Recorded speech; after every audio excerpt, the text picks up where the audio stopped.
it kind of helped them advance. I mean, do you think this was a conspiracy? Gotta go with Jacob Butter.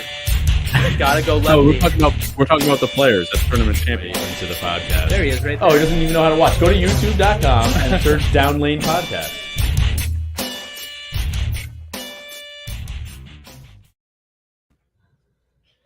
Good evening, ladies and gentlemen. Welcome to Down Lane Podcast. We are streaming live from the lab at Town and Country Lanes.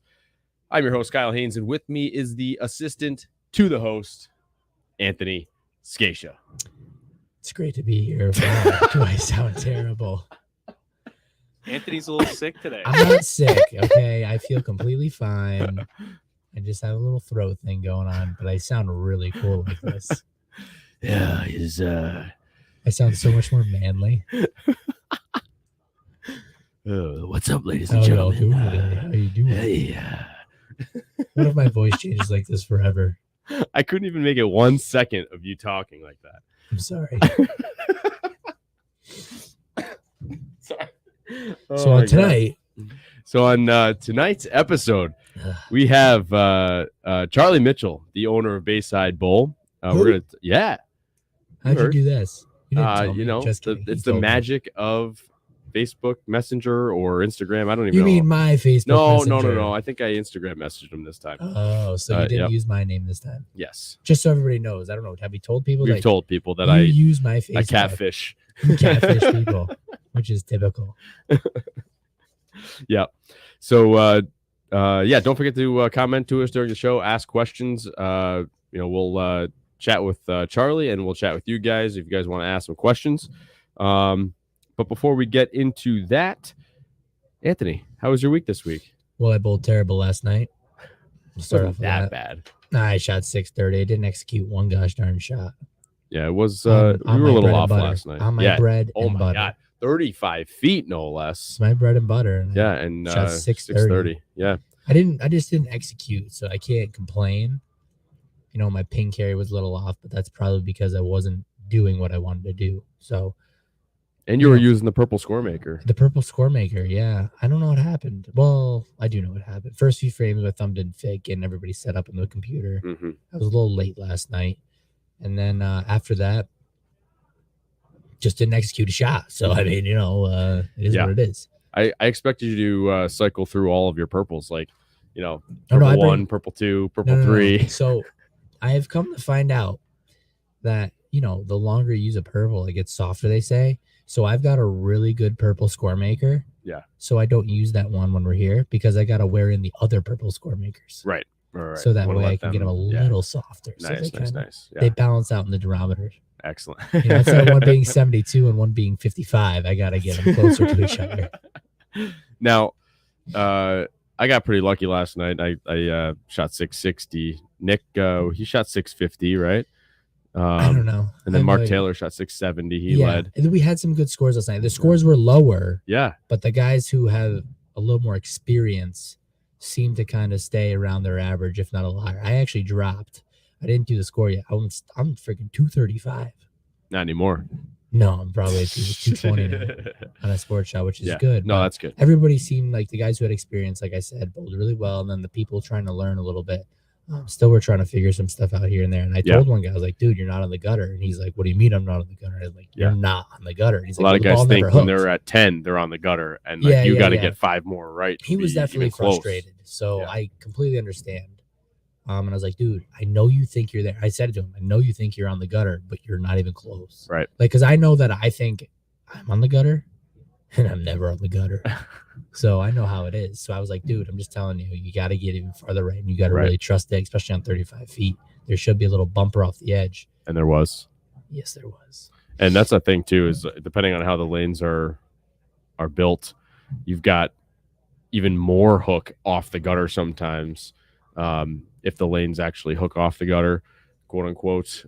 Sometimes if you miss right, it'll overhook, which is not always fun. But yeah, it was a tough shot. Like there was no hold whatsoever. A lot of times I shouldn't say a lot of times. Sometimes on those, dude, I had hold. With the purple, I had hold with the purple too. And people using yours, they had hold. You said there switched wasn't I'm hold, just but telling there you, was. If you switched to resin, there was I no did. hold. I did at the end when we got to practice we after. used a ton of urethane on the right side. I still didn't have any hold. Really, I had some hold actually no. from after I bowled. I practiced a little bit, and I was able to get some really strong stuff to roll pretty good. All right. Well, that's enough about talking about ourselves and how we bowled last night, which, again, I think the scores are starting to get a little bit better. Last night was a little down, but I'm starting my games. It was the hardest pattern, too. Ratio-wise? It was the hardest it was pretty flat. pattern ratio-wise. Yeah, I got really enunciated today. Yeah. It was 2.1, so it was pretty flat, 35 feet, so you really didn't have a lot of miss room. And next week, we're going to 3 We're going to points. 3. It's like 3.01, and it's 42 feet, so it's our middle one. Mm-hmm. I can't remember what it's called, but I'll bowl better next week. I'll make you do all the work. That's fine. So let's get to our guest this week. Quoted by the guest isn't me? No, not this week. Quoted by PBA Commissioner Tom Clark as the greatest bowling league in America, Charlie Mitchell started Bowl Portland in 2007. Also known as BOPO, his league then evolved into Bayside Bowl, where they serve food and drinks on a rooftop bar, have a stacked lineup of concerts, and currently the location of the PBA league and various PBA events. Bayside absolutely seems to be one of the prominent destinations for bowling. Ladies and gentlemen, let's welcome the owner of Bayside Bowl, Mr. Charlie Mitchell. Hey guys, thanks for having me on. Welcome to the show. Yeah, a little bowling going on tonight, huh? Yeah, you see a little bit of the action behind me. Awesome, that's awesome. It's a nice little view you got going on there. Yeah, this is a little area we call the owner's box. A couple couches and a big screen TV with a nice viewing window of the lanes. I like that. Yeah, we need one here. Is that VIP access only? Pretty much, yeah. Nice. So, are you originally from Portland? Where did you grow up? I grew up in Maine, about an hour from here. Yeah, I grew up here. I left a bunch of times. I went to Boston for a while. I went to New Orleans for a while. I went to DC for a while, but I always kept coming back. What's your history, like school and or education wise and work wise? What did you do before all this? Well, I actually ended up. I was in law school when I moved back to. I was in Maine. I was in the legislature. I was in law school when I was about 22 years old. I left again a few times. I was a lobbyist actually for a while. I represented the community college system lobbying. I've had kind of a strange career. I used to build houses before I was doing the legal stuff. But when I started this league, I was still a lobbyist, and I would be bleary-eyed on the day after league, sort of trying to listen to the legislative committees, but writing down bowling stats. And I kind of realized we're shifting in this direction. It's probably time to change careers. So you started bowling, or you went back. What brought you back? I should say, what brought you back to Maine at that point? Were you already working there in 2007? Oh, Maine's a pretty special place. I mean, I love it here. I still have most of my family here. Most of my good friends were still in Maine, even though I had left a few times. They were still around. I knew I wanted to be back here eventually, and so once I found a job that brought me back here, I was, they could sort of keep up the salary I was making. I was excited to have a chance to get back, as soon as I could. And so that was 2007, and that's when you started the bowling league? Yeah, came back in 2007 in the summer, where everything's gorgeous and everyone's here and everyone thinks Maine is the perfect place to be. But I knew winter was coming, and that was the one reason I left for New Orleans and DC too. Is the winters are not my thing. I don't ski. I'm in a little bit of cross country, a little bit of ice skating because you have to. But I used to play a lot of ultimate frisbee, and in the summer in Maine, nobody thinks twice about going out and playing ultimate frisbee and then going and having beers until midnight on Tuesday and then again on Thursday, and you just keep your social life going all the time. And in the winter, you're drinking alone and you're going to bed early. So I guess what I was thinking was, if I could bring some of that community into the winter, it would make the winters go a lot faster. And then, again, I did not think it was going to lead to all this, but originally it was just a chance to see my friends on a Tuesday night. So it wasn't a curling club that you wanted to go to. It was, no, that seemed to require a little bit too much infrastructure. This was a little bit easier to pull together. So you thought, I would have to say. I don't know. It seems bowling is pretty much a lot of infrastructure, I would say. Yeah, well, there was an available center. Yeah. Were you always, like, into bowling? Would you consider yourself a bowler like for your whole life, or not really? No, not even remotely. I used to bowl candlepin on my birthdays when I was a little kid, once a year, and then probably about once a year after that. Before the league started, honestly, I probably had bowled a dozen times in my life. So it was a whole new experience, but pretty much everybody in the league was coming in the same boat. There was one guy who had bowled maybe a year of youth, and so he was our superstar. First year, he's the only guy who actually had a hook. That's where we were when we started. I mean, we had a full broadcast of our finals that first year. We were in the middle of game 2 of the finals, and we had the lane guy on from the center to do some guest commentary. And he told us one of the guys was reading the oil better. And we looked at each other and said, what is oil? That's where we started in 2008. So it's come a long way. Wow. Yeah. But it's cool. I mean, I think that's one of the things you see. And one of the reasons everything is a little different here is we came to bowling late and we fell in love with bowling, but we didn't have any sort of preconceived notions of what it was supposed to be. We didn't know what league was supposed to look like or any of that stuff. We just went in and had a good time and kept coming up with ways to make it more and more fun. And then, eventually build a center for it, and then eventually meet Tom, and like the rest of it just snowballed from there. But it was just like when you don't have any preconceived notions of what you're doing, and there's a lot of room to be creative. Yeah, so let's dive into that a little bit. So, I mean, for the people that don't know, Bayside was created specifically for that bowling league, right?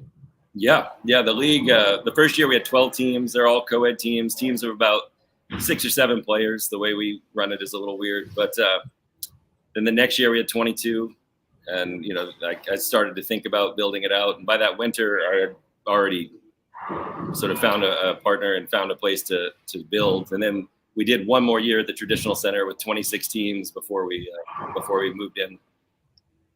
That next summer we came into Bayside Bowl, open Bayside.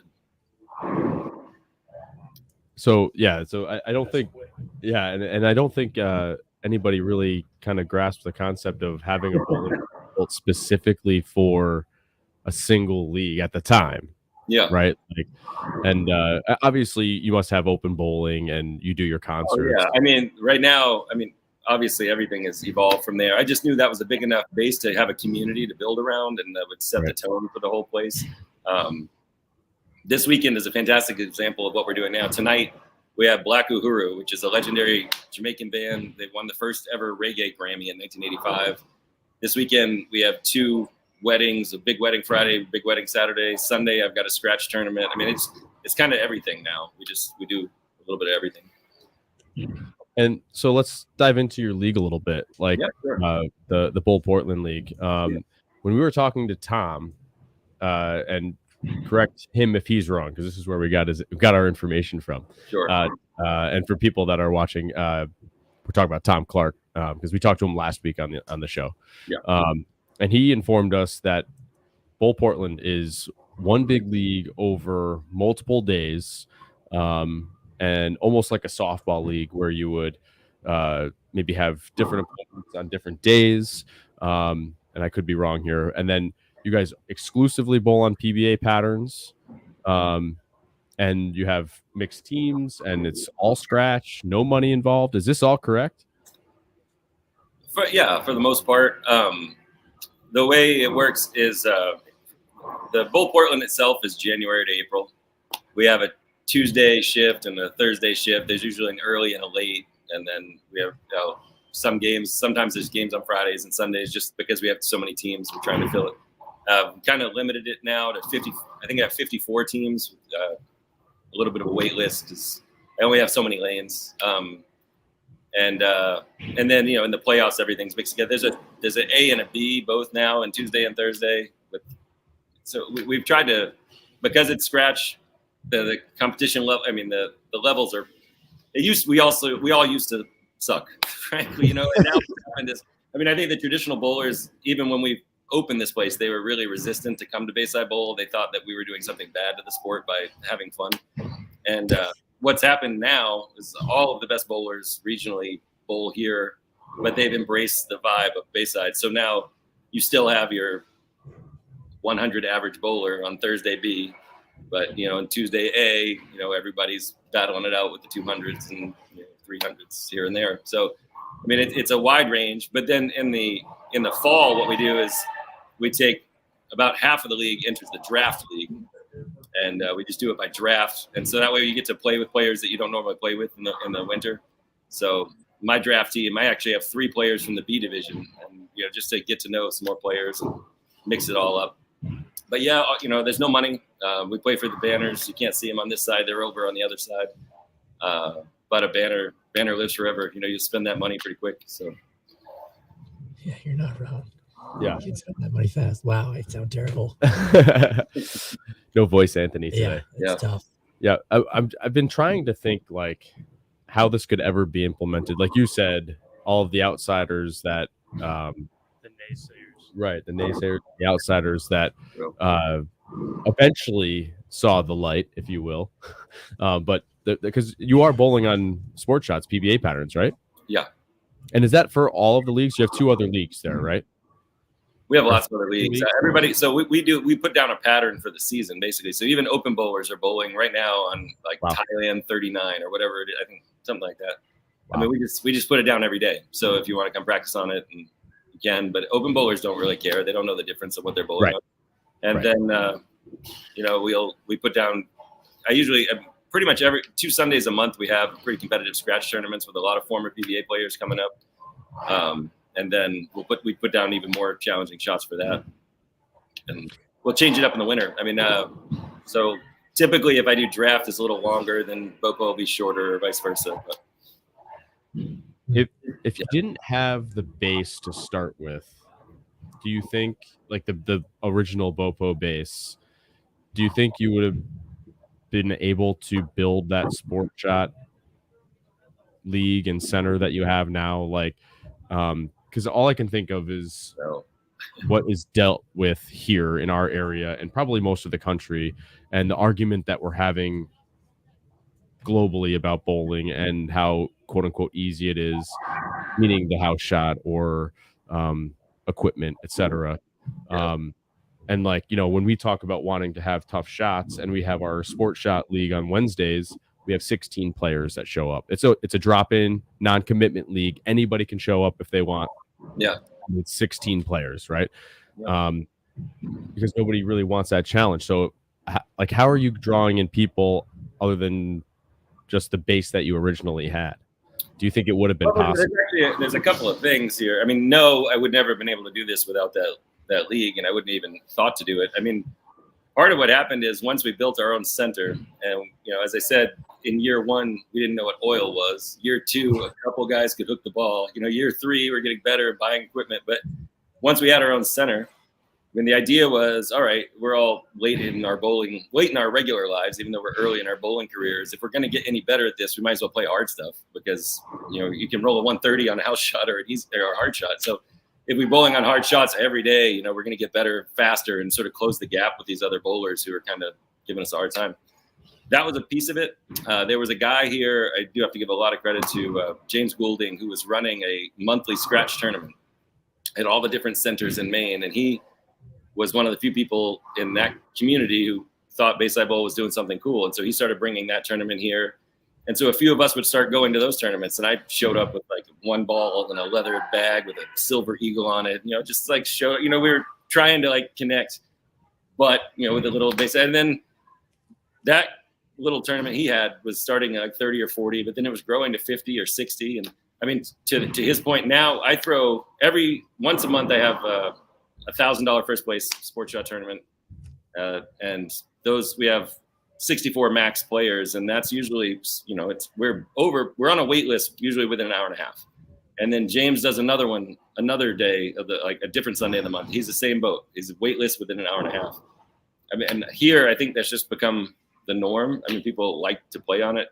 Again, the guys who are new to, like, so many people who are bowling in my leagues are starting at age 30, and so they like the idea of like getting better fast. They don't, they know they're not a good bowler. They don't need to go out and have some inflated score. I mean, I know we're an outlier. I understand. I've had enough of these conversations to know that it doesn't really seem to work that way in other places, but it's just been kind of part of the way we've developed here.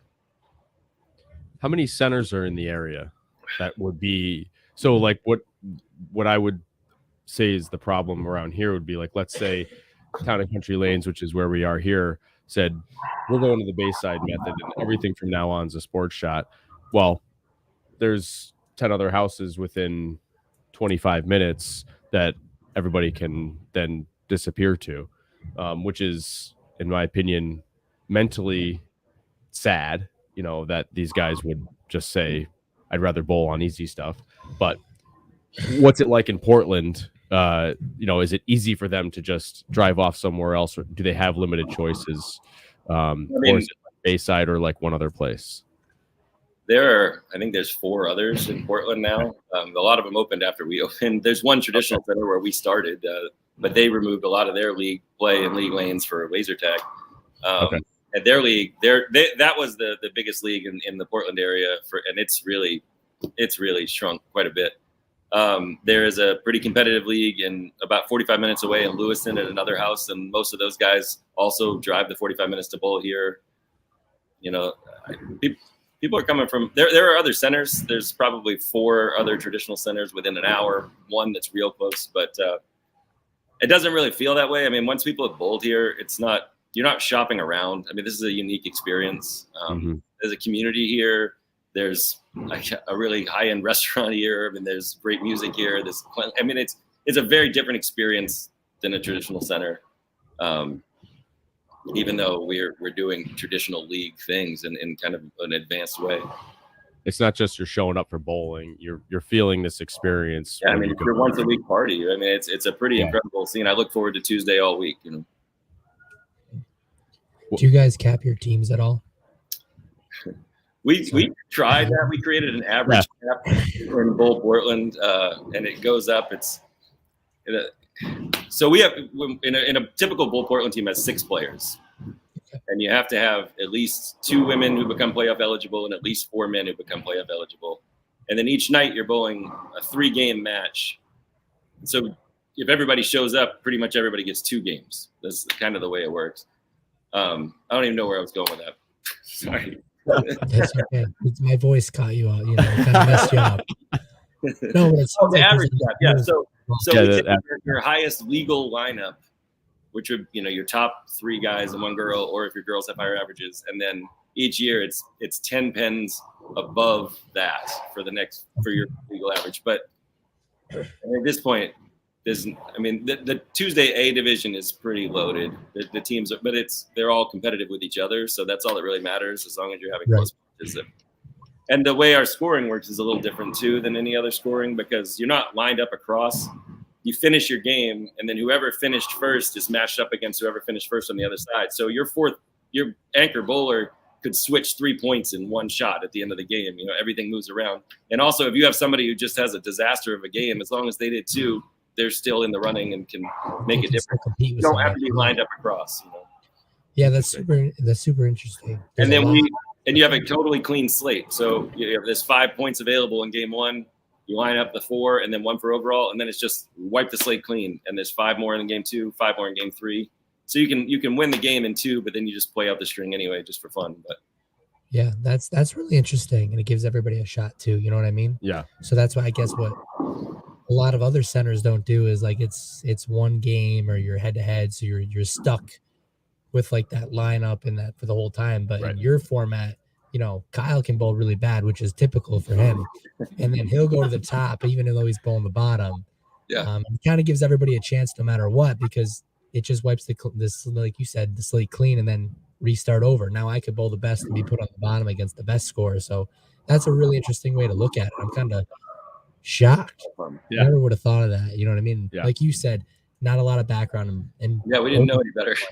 Right. So that just made sense. And that's sometimes where the best ideas come from. No, you know what I mean? For sure. It's an awesome idea. Yeah. And do you quote unquote own all the leagues? Like here, everybody brings their leagues to the bowling alley, right? With the exception of 1 or 2. Does Bayside own all of the leagues? You control how everything is run. No, I have, but they all run on my scoring system in my league, my rules format. but there's a group here called Casco Bay Sports. It's sort of a rec sport organization. They do softball, kickball, whatever else. But they have 24 teams on Monday and 24 teams on Wednesday. Wow. So there's another 48 league teams in the winter, which is great. A lot of sometimes Bull Portlanders will go there once a week they'll join one of those to stay and practice. But it's a lot of new people in those leagues too. Then that's where a lot of the newcomers to, but it's like almost like a feeder system in a way for Bull Portland, even though that implies that Bopo's more talented, which it isn't necessarily, but it does give us, new people. It introduces people to the sport because those are 8-week commitments. It's really easy. People come in, but there are also teams that have been doing that league for 7 years in a row. They just keep coming back over and over. And then I run, the Bopo leagues, the draft leagues, restaurant and brewery league, a few others. And what, real quick before we let you go, the relationship with the PBA, how did that get started? I mean, it seems like it just had to, but how did it get started? Yeah, that was it's kind of a little fluke, but at the time, Tom was working with a sports marketing agency out of Portland, and so he was in town for a meeting, and they came here, and he happened to get here on league night. I knew who he was, and I talked to Brian, the guy who introduced us. And I just let him watch league that night. And everybody had been sort of told he was coming, so he got a standing ovation, and just he got to see our league in action. There was a great DJ, there was great music, and everything else. And I think if he's being honest, if anyone's being honest, the PBA league was a dying concept. I mean, nobody was watching it. The players didn't enjoy it. They didn't want to be drafted at the time, and so he had nothing to lose by bringing it here, honestly. And then. We knew what we were doing when they got here. I gave that night the first pro-am we did with them. Our pro-ams with them are a little bit special. It's a very different. It's a Baker tournament, and it's competitive with with DJs, with alcohol, with a tournament format. And I was giving a speech before that first one, and it was like a junior high dance because all the Bopo teams knew they were going to meet their pro, and the pros were just sort of eyeing them like, who the hell are you guys? And I was just like, this is a night that's going to change bowling history because this is the first night that Bopo meets the PBA. And then after that night, once that pro-am was in the books, it was, it really did. It changed the whole trajectory for us, for them. I think now it's pretty wild to me because that was 7 years ago. And a lot of the players who are getting drafted now, they really want to get drafted. They're upset when they don't get drafted, but they were in high school or college when they started seeing this happen. So they think this is normal. This is what they're used to. That first year, people were drinking handles of Jack at 6 a.m. in the parking lot. It was a tailgate. It was just crazy. We had a person fall into the lane during Pete Weber's approach. It was craziness, but the energy. Real excited about that. The energy was just, he loved it. He actually thought it was fantastic. I was surprised too, but the energy is genuine. It's real. The people love the sport here, and I think it's mutual. Obviously the players love coming here. So. I don't think anybody would disagree that by far of all of the places to watch on television, that is by far the best. Yeah, and I'm sure that the same goes for the ones that are there. And the bowlers, I think the majority of the bowlers, it seems like, enjoy the energy there. I don't know. There might be a select few that dislike the energy, the ones that want to be real serious. I shouldn't say real serious. It's how bowling should be, though. I agree with you. There should be 100%. people yelling at you, just like in the NFL. Yeah, but I'm just saying that there might sweet. be the serious, quote unquote, serious guys out there that think it should be a silent sport. I'm just saying there might be. From the player perspective, in 7 years, I think I could pick two guys in 7 years that didn't like it. Player side. As that first year that it was on, I remember the YouTube comments. It was probably 95% negative, and it was just. Wow. It's YouTube, but it's still. They were, saying it was all fake. They say we were paid actors, and this was not real bowling. We had shirts this year made up that said paid actors, just as a tribute to that year one. And then you could just see it over time, like as it evolved and became a little more normalized. And obviously, it was a little less formal this first year too, because we were at just the stands on the old side, and now we have this huge stadium side kind of built for the PBA. But it's been an adventure and a kind of a journey over 7 years with the PBA, but I think where we're at now is pretty special. For sure. Yeah, well, I know you got to go, so appreciate you coming on, and good luck with the concert tonight. Thanks, Keep doing what you're doing for the PBA. Maybe we'll venture our way up there. We'll have to make it down Not there. that far, guys. Up there. It's really not that far. I know. Yeah. Hopefully we do make it up there. And no offense, but I think we're gonna have to start pulling the teams out of Bayside. They can have the Lumberjacks, but we're gonna have to get an Albany team or something and have a home base, and then we'll have That is Flash. a whole nother podcast, but I would love to talk to you about that. I mean, I do think that is kind of the eventual. That's where the PBA league needs to go. Exactly. Yeah. For sure.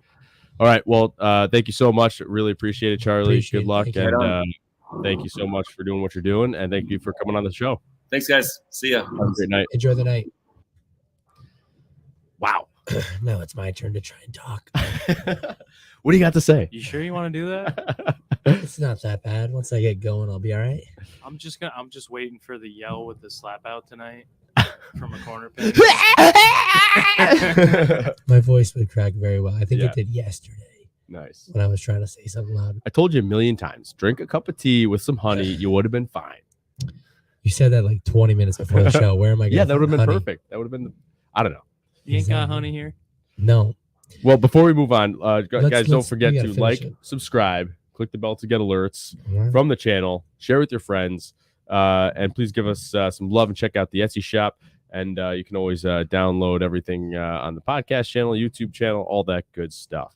But yeah, what Boom. a different Breed. way of thinking about it. It's like he said, they weren't bowlers at all per se, and No, they- he said they weren't bowlers. Right. Right. You Let's don't need just to- call it what it is. Right. He They said were not we were not bowlers. And it just grew from literally nothing, and it almost exactly sounds like it was a softball league.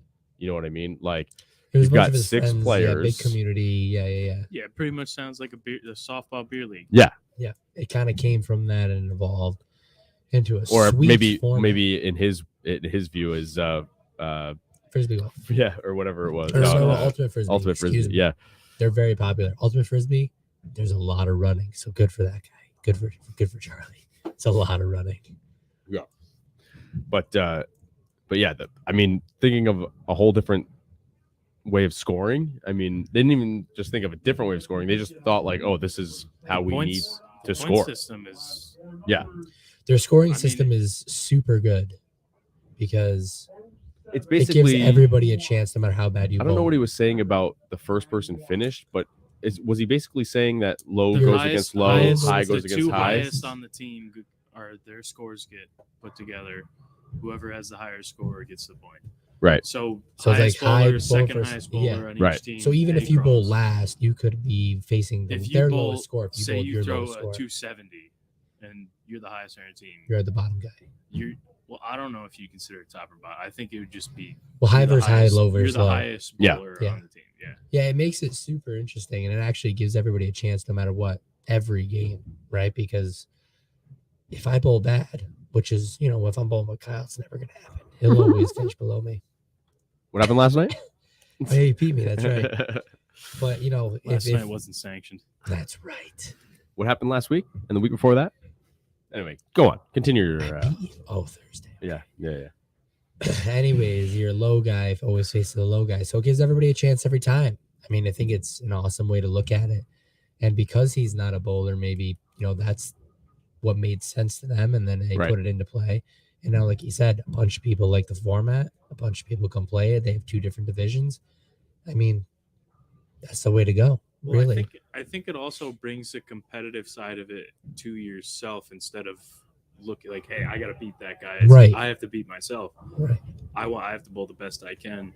So In it order kind of to give takes a mental side of it out of it to be more relaxed, have Yeah. more fun. And they're not That's bowling true. for any money either. Right. They're So, both like, for the banner. around here, everything is so involved with Money the money. focused. Where Mhm. the money is, people Everybody's so focused on the money. At the end of the day, you don't make money from league. If you No, if even if you win, you don't. you win $15 every Yeah. time you bowl, you win $5 a game. Right. By the time you drive here, have a few You're- beers, you're gonna hang out with make more people, money buy a than bowling ball. jackpots if your league gets jackpots. Yeah, you're really not making money. So instead of that, he's got a great concept. I mean, you could do it you'd have to do it on the weekends here. Started out, yeah. You'd have to run on the weekends. You'd probably have to cap the teams. You'd probably have to do some different stuff. Well, They try to if we appeal were to to do it people. here, I think we should just do it by draft. You can do it by draft, but I'm just saying you'd have to appeal it to people because they have a different, I'm gonna say, breed of people there. Demographic. Well, it's a whole different mindset. Like, listen to what he said. They have a DJ going. Like, it's not like, it's almost like Rock and Roll while they're competitive. doing league. Yeah, Yeah. while they're competing. I think it's a cool idea. It's awesome. It's awesome. I mean, I'm one for. I don't like silence when I bowl. I always Yeah. hated when you were a kid. You had the front nine. Everyone shuts up, comes behind you. It's like, just keep bowling. Just let me do what I'm doing. Yeah. There's no reason to watch me. But then again, sectionals in high school was very loud. Right. And I can't tell you how many times our team got yelled at for being loud. Yeah, but like the Bakers tournament, that's where when we ran the 5-man, everybody loved it because it was just Relax, have fun. Yeah. Yeah.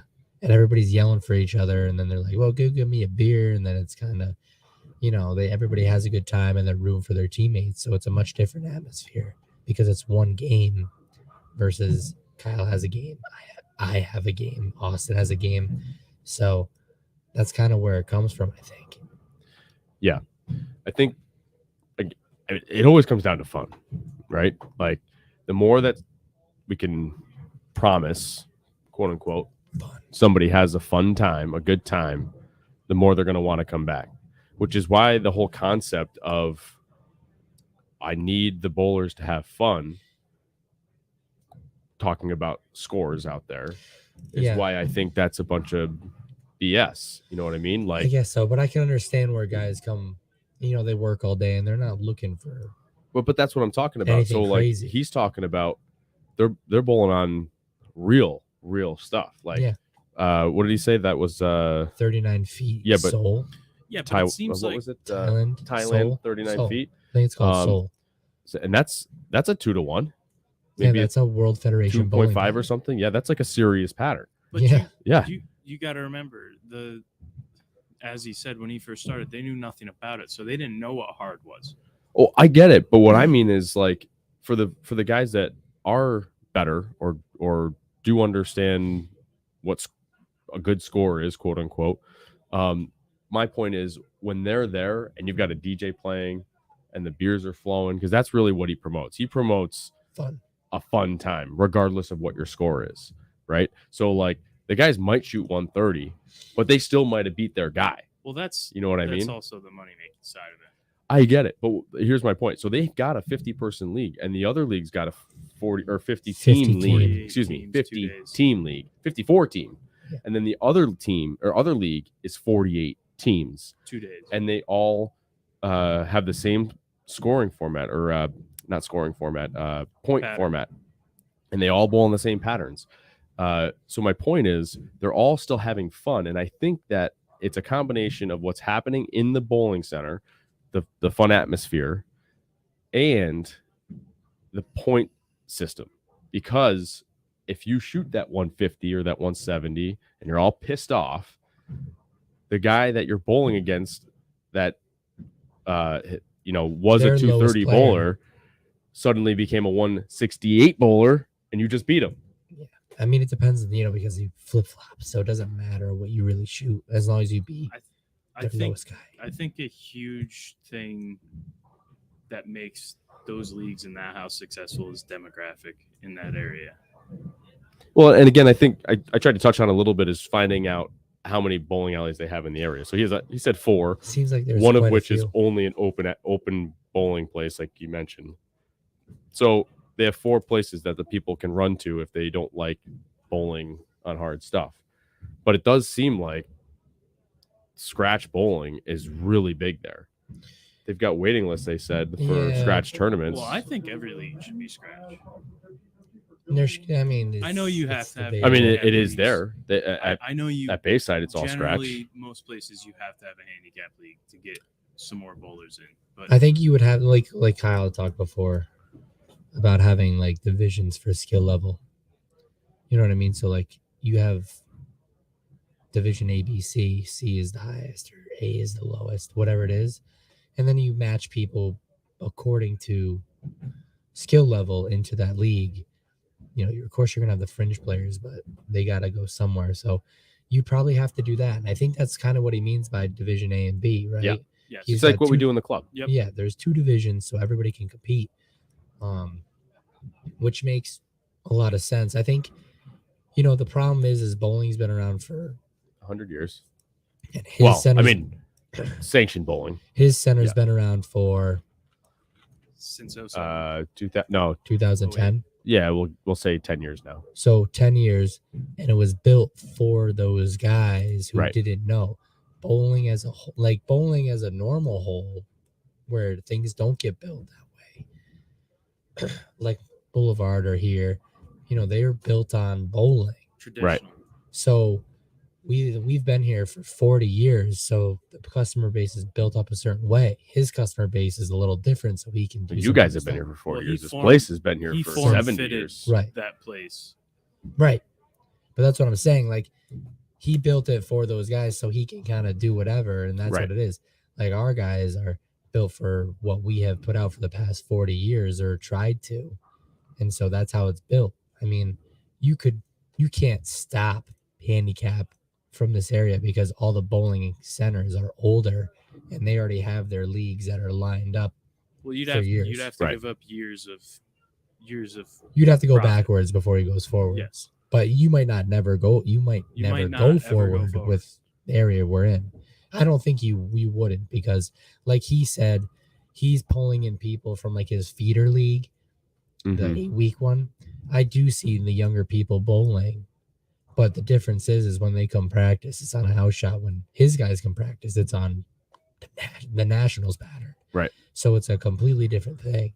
Yeah. You know what I mean? So we try to teach people on the house shot while his people are learning on a sport shot. Right. Completely different.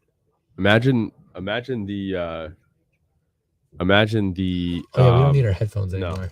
I'm gonna take imagine it the level of player that's going to come out of there, especially if, I mean, it doesn't seem like juniors Yeah, are but- allowed there. But how would yes and no, because how good can you get how fast? I'm saying over time, I'm saying Yeah. in the next 10 years, Yeah, you I could mean, have you're gonna have the guy a lot of players coming out of there. possibly. That area, You'd hope so. Oh yeah. I mean, yeah. potentially. But you gotta remember, he's saying his guys are all 30 years old. Right. Yeah, but eventually, everybody's got to start cycling through. I understand what you're saying, Yep. yes. But if he's saying most of his most of his guys coming in are older, they'll eventually get better. But he's got to have somebody who comes in at like 18, 19? Yeah. Who's already pretty good, because that's the younger players are getting so much better. Earlier, Such a too. yeah. Yeah. So if they go there, they're going to be, like you said, even better. Fine tuned. Man, I sound terrible. Believe me, it sounds so much better than the last time. Don't Yes. We tuned up the mic. Thank you. But I Plugged it think into the Austin has laptop. a really good idea, is starting something on the weekends where you make that environment Yeah, you could try it, but or try something like that on the weekends where you have that environment where it's anybody can bowl. You know, I mean, anybody can bowl now, and that's what we try to promote too. Is, you know, these guys that want to learn the real game, the hard game of bowling. Well, I think, And then you could have that fun environment, the drinking environment, the music environment, et cetera, and it's a little easier to do on a weekend when you're not full of 'cause leagues every night.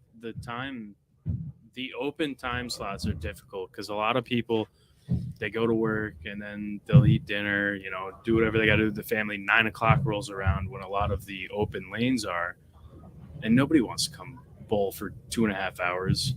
Most people, I should say, the people who are dedicated to the sport, they'll come bowl whenever it's open.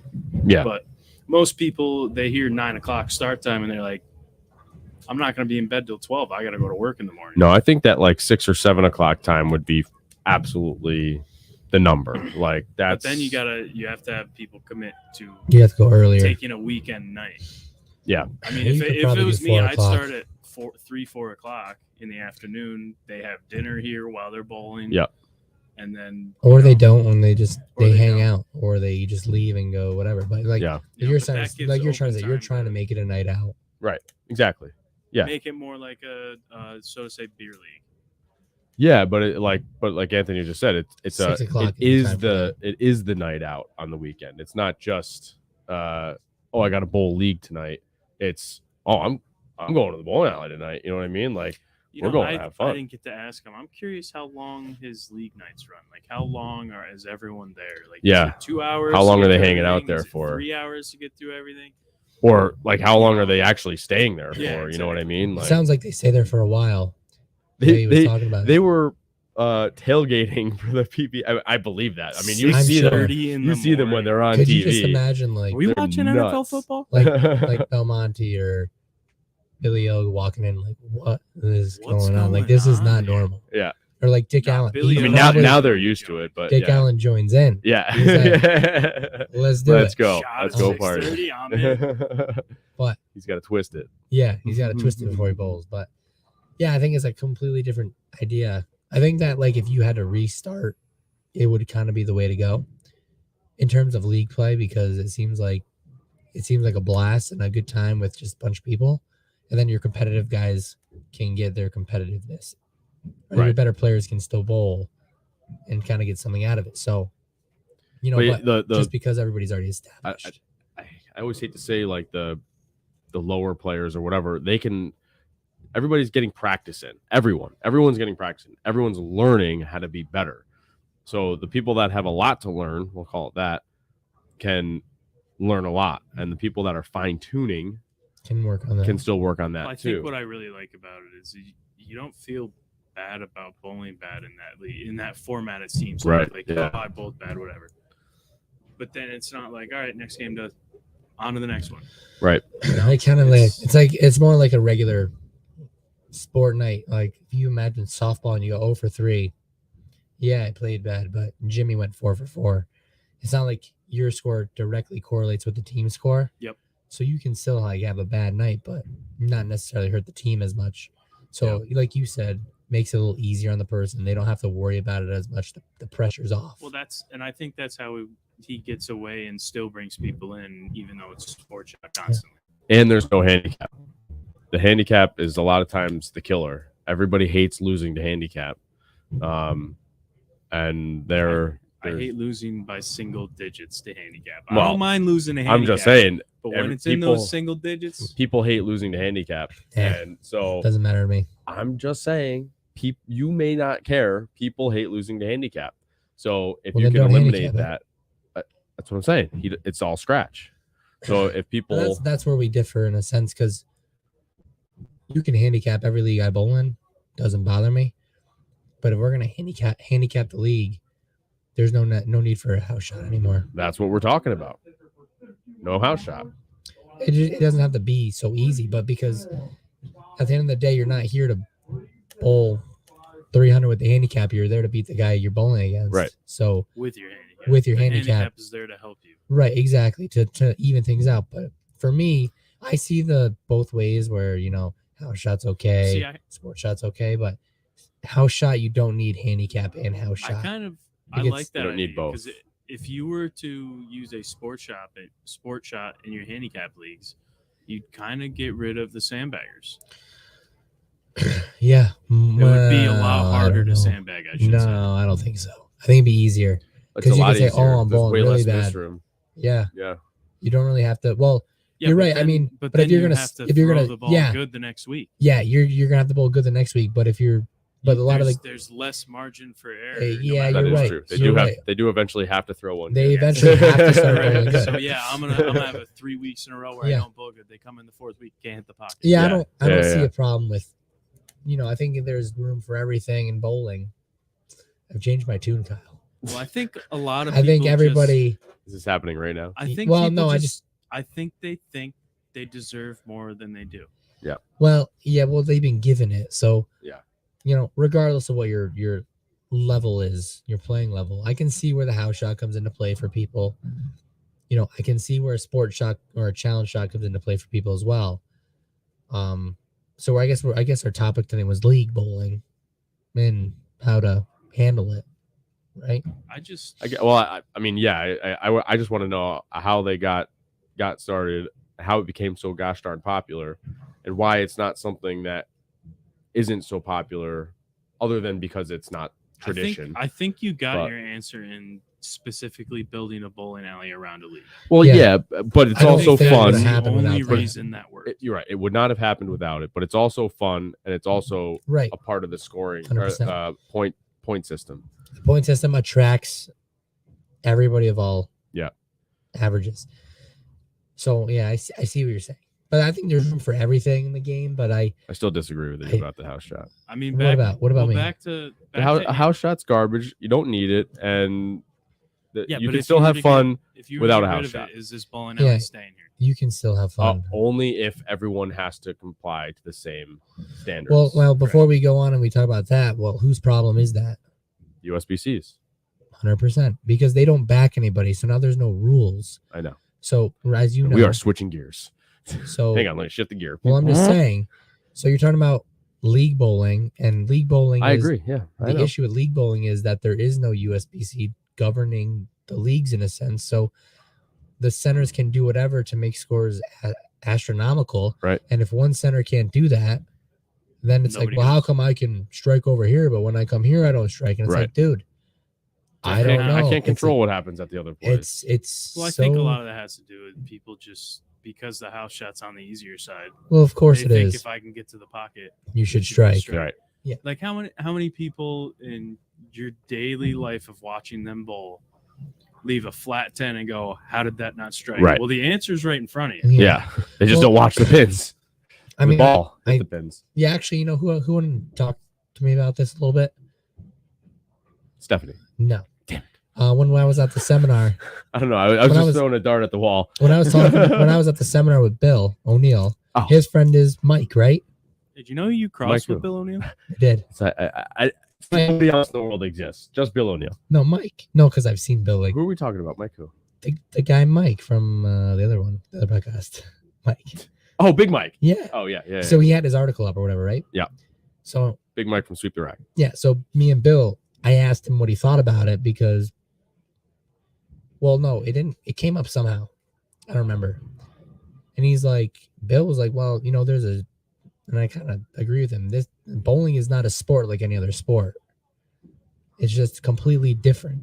And then we talked about the PBA after that. So like how if you watch all these guys get warm-ups in the sport and stuff, and he's like, for us, it's kind of a little bit different. He goes, so our sport's not really the same as softball or football. It's such a different thing. And because we have these machines that can change the playing field and all this stuff, he goes, you can't, he goes, it wouldn't be I don't think you want to say. I want to say he's like, we just won't see it that way because of we're completely different than everybody else. We won't see it what way? It's just going to be the way it has been for years because that's how the sport has kind of It's just so Evolved different to. compared Yes. to everything. It's a lot tougher to introduce a rule and have the Yeah. masses enforce. right, because like softball is softball. That's the rule. But like when you don't play baseball anymore, everybody plays softball. So in a way, the house shot is softball. But it's Slow also pitch softball. Right. But it's still a little bit more, it's different because there's no playing conditions. You're playing against somebody else. In this case, we're playing against the lanes. So it's different. I agree with what you're saying. The difference is, you were alluding to this, but the difference is I'm alluding. when the guys out here bowl, they don't understand. They may believe or think they know the difference. They I've don't never alluded it. understand that what they're doing here tonight ball motion is any and theory. different than what Bill O'Neill is doing on a Sunday afternoon on TV. No, I don't know. I'm telling you, Well, you- they know it's they- different. They just may think Guys think it's know. different, but they But let's be they honest. How don't many guys pay truly attention? believe. I understand. That's my point. But So we have a guy here but who here's bowled with hang us on. on So let me Thursday. just finish. So, but like they know that they can't hit a 90-mile-an-hour fastball or an 85 or 60-mile-an-hour ball. I'll swing. Right, but they know for a fact that they can't do that. But Don't make me they bust think out facts. they can throw a 230 on a PBA condition, or they think that they could bowl. They won't go do it, but they think that they can bowl just How like they many- bowl here in a PBA event, because what they're watching those My guys do. dad's old Thursday night partner used to argue with me all the time that I didn't out average him on a house shot, and every time my answer was, "Come bowl me on a sport shot." Right. But what they think that they're doing is similar, and There's nothing. The sad thing is that on TV, it doesn't translate to wow. Look what that guy just did. Like there's no like amazing catch. There's no amazing hit like in football. There's no. Well, they don't see the slight adjustment shot that he just made. He exactly. that's my point. Of getting around the ball, he got under the ball to make the ball roll sooner. They don't see the fine-tuned adjustments. They don't understand how they're reading the lanes. They don't know that they changed their speed by a half a mile an hour, or that they changed their. Well, now they point. do know about the speed thing, but they're still not watching it. I'm just saying. I think some people would. But these guys out here are not fully understanding the concept between what they're doing here and what the pros are doing on TV or all week long when they're bowling. And that's why it would be more helpful if they bowled on harder stuff and they knew when they missed and they knew that they were not as good, because that would give the pros, that would give them, they would respect the pros more if they knew that their average was inflated. Well, I don't think being an average bowler, you have to respect the pros anyways, but you just need to understand that it's a different type of. I think you should know that they're better than you. Well, yeah, but I don't think that anybody out here doesn't think that. I don't think anyone in this league thinks they're better than any pro. I was going to say then that. why do they average? Why do maybe they think in our league? Why do they think that they're good? Why do they think that they're 200 average or whatever average is any good? Averaging 200 on a house shot. Right. I think that they, in their minds, I think they actually. I get what you're saying. I do get what you're saying. I think you're just some guys have shown up for Thursday nights in the summer. Some guys here showed up on Thursday nights. Got humbled. They shot 130 every game. So some guys know, but I guess they're not then making they put the their connection. Head back in the sand. They came the people came a few weeks. I do know that, but I guess when they come back here and they hit the head pin, they think they're going to strike still. So, I mean, I don't know. There's no right answer in bowling, because at the end of the day, your league bowling's basically way different. Well, it's done by USPC. Right. I'll tell you the end of the day. The USPC That's what it is. Needs to make a change, and they need to make a decision, and they need to say everyone, every house, just like in the old days, everyone in every bowling center needs to conform to these rules. And if you don't conform to these rules and we come and tape your lanes or we measure the topography, then you get this score or the scores are out. Like if you throw 300 and we find out that your lanes were oiled incorrectly, you're going to find a lot of the bigger, handicap league houses are just not going to sanction. Yes. Okay. Destroys the USPC. Then you don't have a governing body. So then you don't have bowling. That's why it's so hard to actually govern it, because it'll be fine. The decisions they make, it's a bowling alley's out of spec, how much does it cost to have every single lane redone? I don't know, Kyle. Time. A lot of money. Time. So bowling alleys probably, instead of doing that, they'll say, "Oh, I'm just not going to sanction." Yeah, but I mean, to be honest, how many leagues are they going to lose? Your leagues aren't going to care as long as your leagues are scoring. You think the bowling alley is not going to sanction? Yes. Well, again, the way that the program is going right now, they're going to give you a rating. It's not going that they're not going to not sanction you. They're going to give you a rating of A, B, C, D, or. But what does that have to do with anything? The bowling centers themselves. If the rules, it's just going to tell the bowlers, say, "I don't care about your rules." Like, okay, we just won't have PBA or USBC events here. Fine. But then they're not going to have youth either. True. Well, you can still have youth, but you're not going to have the youth actual. Right. You're not going to have any competition for youth, which is where it's just going to be an open league. Youth league. Right. But what did I say, Kyle? I don't know what you were talking. He was talking, and then I said something. He asked how much it costs to repair. No, but we were talking about something else. You talked about rating. Yep. A, B, C, D. Yeah, the A, B, C, D rating. Yeah, but what does that have to do with anything? It's just an indication to the bowler of where but your it's irrelevant. center is at. It doesn't actually change anything. Doesn't. Currently, no. If Johnny goes bowls at level D, and Johnny's averaging big scores here, and Johnny throws 240 every game, and then he goes to an A and shoots 210, where's he going to go bowl in this area? Back to that. He's going to go back to D where he shoots 240 every game. So what's the rating system going to do? It doesn't solve anything. You have to find a way to roll out a new set of. I don't even know if you should call them rules, but it has to be rules. The USPC should govern the sport. Well, there needs to be rules. Yes. It's Yeah, I know. There's a lot They of stuff can't that you do can it in do. 1 year. That's the problem. It's not a 1 year answer. Well, they I don't know could. how this turned into a rules conversation like it always does. Like It every went time to- we're into this in this Because- bowling because alley, we we were always talking- talk about the Kyle. rules. Well, but we were talking I about the know. leagues. It went from leagues, but who's with? Because then we talked about the lane conditions because you were And having the a hissy rules fit. that Bayside goes. not having a hissy fit. And I would then- just love that he every single day you walk in that place, it's a sports shot, and anywhere Sure. else in the country, it's not. Today it was Well, down here. If That's there's right. any know what I mean. rich oil CEOs, we could use a 8 or 10 lane house somewhere near the Albany, New York area. It's literally a quarter mile down the road, West Lawn? sitting No vacant. thanks. I'm just saying that it doesn't. It turned into rules because of the issues in the biggest controversy in bowling, the league house shot, challenge shot thing. But and then we turned it into whose fault is it? And then we all answered the question, it's and then it USBC's turned into fault that. for sure. Step by step. See, we don't even Yeah. have to. It just section has to be He just better. sectioned it. Yeah, it was. All you got to do is listen to the end of this, and you can put the sections in YouTube. There you That's go. right. Boom. Just fast forward. We're All right, not guys. bashing anybody. We're It just is telling time the for truth. us to go bowling. Thanks for watching tonight. Thank you to Charlie for Tuning in. coming on the show tonight. What a place. I mean, it is an interesting place. Now, Kyle, if we Are go. you gonna bowl- put a rooftop bar in? if we go bowl, talk to my He's got dad a about food that. truck on the roof. Do you know that? Has he get it He's up there? doing it right. He really is. Freaking He's great, doing I it right assume. down there. So, Kyle, here's what I think: we go bowl What's up? Saturday in New Hampshire, and on the She's way not up, listening. we bowl Sunday in Bayside. Oh God. Boom. Oh God. I have a job on Sunday. Thoughts? I can't do it. Yeah. All Walk right, back. guys. Don't forget to like, subscribe, share with your friends. Catch us on Facebook, Instagram, and Twitter. If you can't watch the show, you can always download from your favorite podcast outlet. And please give us a 5-star review while you are doing that. And always check out our merch shop on Etsy. If you would like to email us, you can check out downlanepod@gmail.com. And I think that's it. So thank you. Awesome. You sure? The producer. I don't know what I miss. I say that all the time. And then, I don't know. all right. Yeah.